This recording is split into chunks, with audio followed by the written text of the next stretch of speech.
Umuhanzi Afrique ukunzwe n'abatari bake mu Rwanda w'imyaka 25 na 26 hagati aho akaba ari muri rehab kubera gusazwa n'ibiyobyabwenge cyangwa se gukoresha ibiyobyabwenge cyane.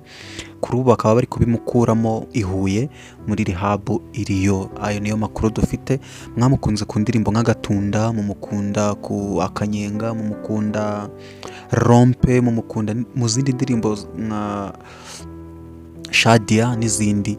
Kuri ubu rero akaba ariko barizwa muri rehab hamwe na mugenzi we Fireman bitewe no gukoresha ikiyobyabwenge cy'inzoga n'urumogi ku rwego rwo hejuru, ariko ntiyajyanwe wenda n'inzego yagiyeyo ku giti cye bitewe n'uko yumvaga byaramusajije. Ngayo nguko rero, nguko aya makuru ya Afrique ukahagaze.